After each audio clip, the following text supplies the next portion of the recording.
इंदिरा मीणा ने क्लियर हमसे ये कहा स्टेटमेंट में कि मेरे पास तो आई नहीं, हमारे 2-4 आदमियों को उसने 1-1 करोड़ के मानहानि के नोटिस भी भेजे हुए हैं। अगर बेटी बात करती तो हमसे क्यों बोलती कि पापा इसका फोन आ रहा है या उसका वो आ रहा है। ना हमें कोई इंसाफ मिल रहा है, ना इसकी कोई जांच पड़ताल हो रही है।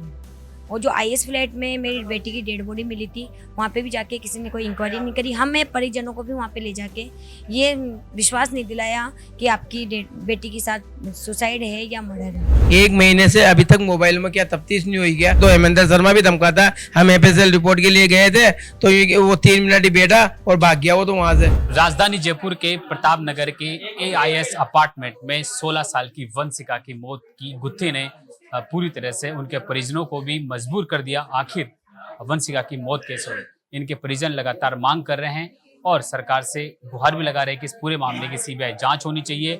आखिर इनकी 16 साल की जो लड़की थी वो घर से लापता हुई और फिर इन्हें अगर मिली तो फिर डेड बॉडी के रूप में इन कैसे देख रहे इस पूरे मामले को आप?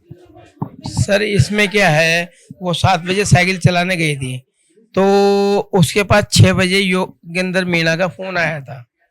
वो इस मिसेज की दुकान पे बैठी थी, मिसेज कहीं गई थी 6 बजे, तो उसके पास एक मोबाइल देगी थी। हालांकि हम बच्चों को मोबाइल देते नहीं है, पर उसको वो बात इसलिए देगी थी कि कोई आ जाए तो मेरी बात करा देना। 6 बजे करीब उसका योगेंद्र मीणा का फोन आया। उसके बाद 7 बजे वो साइकिल चलाने डेली भी जाती है, पर उस दिन वो चल गई। योगेंद्र मीणा कौन है? ये इंदिरा मीणा का रिश्तेदार है और इंदिरा मीणा ने क्लियर हमसे ये कहा स्टेटमेंट में कि मेरे पास तो आई नहीं, हमारे 2-4 आदमियों को उसने 1-1 करोड़ के मानहानि के नोटिस भी भेजे हुए हैं कि आप साथ मत लगो नहीं तो हम वो करवा देंगे, और मानहानि का दावा भेजा हुआ है। दूसरी बात, वो योगेंद्र मीणा ने जब फोन करा 6 बजे मेरी बेटी को, तो मेरी मिसेज ने मेरे को बताया कि उसका फोन आया था। उसके पहले भी 1-2 बार फोन आया था तो मैंने उसको डांटा था। तो उस दिन 8 बजे मैंने उसको कॉल करा, तब मेरी बेटी मिली नहीं। तो मैंने कहा उससे, मैंने तूने आज वापस फोन कैसे कर लिया कि आप मेरे को जानते नहीं हो अभी। मैंने क्या है तेरे पीछे कि इंदिरा मीणा मेरी नानी है। उस लड़के ने क्लियर बोला है, बैकग्राउंड मेरा इंदिरा मीणा मेरी नानी है और मेरे बहुत लोग इसमें IAS वगैरह भी है। आपकी लड़की कितने दिन से उस लड़के से बातचीत करती थी जिसने इंदिरा मीणा को अपनी नानी बताया? हमें 26 तारीख को ही पता लगा था। उसके बाद में हमने एक्शन भी लिया था बेटी पे, और बेटी ना समझती इसलिए वो बात कर लेती थी, क्योंकि बेटी ने भी मना कर दिया था क्लियर बात करने के लिए इनके लिए। क्योंकि अगर बेटी बात करती तो हमसे क्यों बोलती कि पापा इसका फोन आ रहा है या उसका वो आ रहा है। इस मामले को लेकर आपने कहाँ अभी तक कार्यवाही करी है? इस मामले को लेके देखो, मीडिया के सामने बोल रही हूँ, पुलिस प्रशासन इसमें कुछ नहीं कर रही। ना हमें कोई इंसाफ मिल रहा है, ना इसकी कोई जांच पड़ताल हो रही है।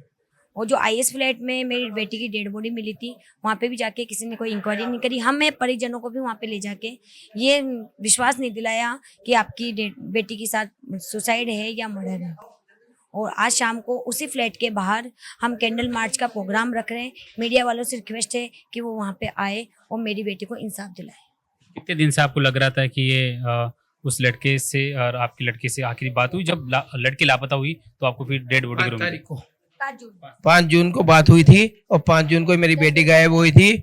और उसी दिन 5 जून को उस लड़के का मेरे पास पूरी रात पर व्हाट्सएप कॉलिंग आता रहा योगेंद्र मीणा का कि आपको मिली नहीं मिली, नहीं मिली नहीं मिली। अगर उसको कुछ वो साक्ष्य हैं आपके पास में? साक्ष्य सारे हमारे वहाँ पे जो मोबाइल हैं हमारे, 1 महीने से उन्होंने मानसरोवर थाने में जो हेमेंद्र शर्मा उसने ले रखे हैं। और आज एक बार बताओ, 1 महीने से अभी तक मोबाइल में क्या तफ्तीश नहीं हुई क्या? जो हमारे दोनों मोबाइल ले रखे, ताकि उसने इसलिए ले रखे हैं कि हम लोग किसी से बातचीत नहीं कर सकते हैं।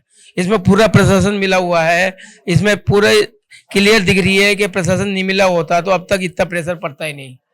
मोबाइल में जो फोन कॉल्स आपके पास आते थे वो सारे रिकॉर्ड फोन में अभी है मौजूद है, पर क्या पता उन्होंने डिलीट कर दिया हो, तो वो कौन जानता अब इस चीज को। तो आपने बात करी? मैंने तो बात करी थी। वो तो यूं कहते हैं कि आपकी कार्रवाई चल रही है, मोबाइल बाद में मिलेंगे, और मतलब धमकाते हो रहे आजकल। तो पहले तो फिर भी प्यार से बात करते थे, आजकल तो हेमेंद्र शर्मा भी धमकाता है। हम एफएसएल रिपोर्ट के लिए गए थे तो वो 3 मिनट ही बैठा और भाग गया वो तो वहां से, और यूं कहने लग गया कि हमने तो बता दी जिसको बतानी थी। आगे क्या करेंगे अब आप? अब आगे का यही है, हम मुख्यमंत्री से यही 2 दिन का टाइम दे रहे हैं CM को और प्रशासन को।